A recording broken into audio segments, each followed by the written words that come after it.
ಒಂದು ಮಿಕ್ಸಿ ಬೌಲ್ಗೆ 4-5 ಹಸಿಮೆಣಸು, ಒಂದು ಸಣ್ಣ ತುಂಡು ಶುಂಠಿ, 4-5 ಕಾಳು ಮೆಣಸಿನಕಾಳು,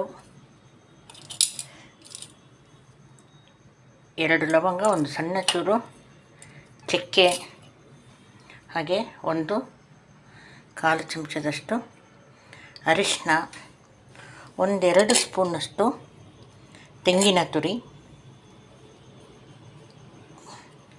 ಹಾಗೆ 1 ಚೂರು ಕೊತ್ತಂಬರಿ ಸೊಪ್ಪು, ಒಂದು ಅರ್ಧ ಹೋಳು ನಿಂಬೆಹಣ್ಣಿನ ರಸವನ್ನು ಹಾಕ್ಕೊಂಡು ಮಿಕ್ಸಿಯಲ್ಲಿ ಇದನ್ನು ನೀರು ಹಾಕದೇ ರುಬ್ಕೊಳ್ಳೋಣ. ದರಿ ಮಾಡಿಕೊಳ್ಬೇಕು.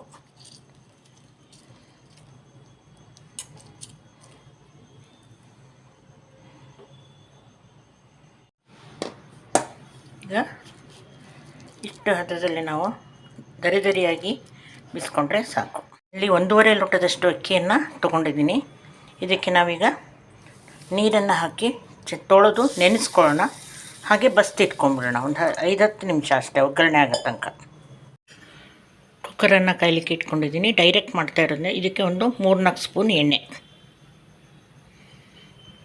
ಎಣ್ಣೆ ಕಾದ ಮೇಲೆ ನಾವು ಬಾಕಿ ಪದಾರ್ಥಗಳನ್ನು ಹಾಕೋಣ. ಎಣ್ಣೆ ಕಾದಿದೆ. ಇದಕ್ಕೆ ಈಗ ನಾವು ಈರುಳ್ಳಿಯನ್ನು ಸೇರಿಸ್ಕೊಳ್ಳೋಣ. ರೆಸಿಪಿಗೆ ನಾನು ಉಪಯೋಗಿಸ್ತಾ ಇರೋದು ಕ್ಯಾಬೇಜ್. ಒಂದು ಸಣ್ಣ ತುಂಡ ಕ್ಯಾಬೇಜನ್ನು ಹೆಚ್ಚಿಟ್ಕೊಂಡಿದ್ದೀನಿ. ಇದ್ರ ಜೊತೆಗೆ ಸ್ವಲ್ಪ ಬಟಾಣಿಯನ್ನು ಕೂಡ ಸೇರಿಸೋಣ. ಇನ್ನಷ್ಟು ಫ್ರೋಜನ್ ಬಟಾಣಿ ತೊಗೊಂಡಿದ್ದೀನಿ.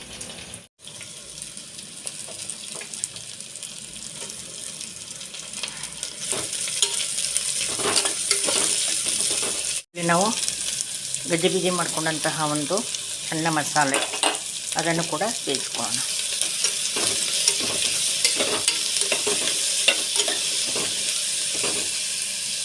ಸ್ವಲ್ಪ ಹಸಿ ವಾಸನೆ ಹೋಗೋ ತನಕ ಹುರ್ಕೊಳ್ಳೋ. ವಾಸನೆ ಹೋಗಿದೆ. ಈ ಬಟಾಣಿಯನ್ನು ಸೇರಿಸ್ಕೊತಾ ಇದ್ದೀನಿ.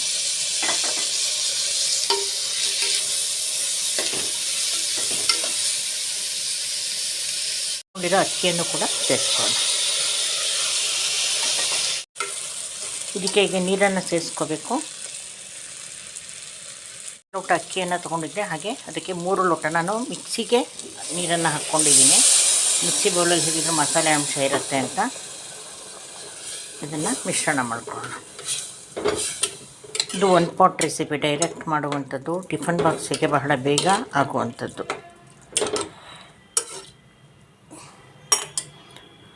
ಸ್ವಲ್ಪ ಕುದಿಲಿಕ್ಕೆ ಬಂದಮೇಲೆ ಇದಕ್ಕೆ ಉಪ್ಪನ್ನು ಸೇರಿಸ್ಕೊಳ್ಳೋಣ. ಚೆನ್ನಾಗಿ ಕುದೀತಾ ಇದೆ. ನಾನು ರುಚಿಗೆ ಬೇಕಾದಷ್ಟು ಉಪ್ಪನ್ನು ಸೇರಿಸ್ಕೊತಾ ಇದ್ದೀನಿ. 1/4 ಚಮಚದಷ್ಟು ಸಕ್ಕರೆಯನ್ನು ಸೇರಿಸ್ಕೊತಾ, ಅಥವಾ ಬೆಲ್ಲವನ್ನು ಬೇಕಾದರೂ ನಾವು ಸೇರಿಸ್ಕೋಬೋದು. ಇದನ್ನು ಚೆನ್ನಾಗಿ ಮಿಕ್ಸ್ ಮಾಡಿ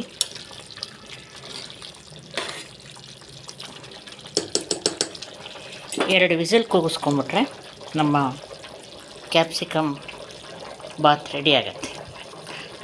ಸಾರಿ ಕ್ಯಾಪ್ಸಿಕಮ್ ಬಾತ್ ಅಲ್ಲ, ಇದು ಕ್ಯಾಬೇಜ್ ಬಾತ್. ಓಕೆನಾ? ನಮ್ಮ ಕ್ಯಾಬೇಜ್ ಬಾತ್ 2 ವಿಸಿಲ್ ಕೂಗಿದ್ರೆ ರೆಡಿ ಆಗಿಬಿಡುತ್ತೆ.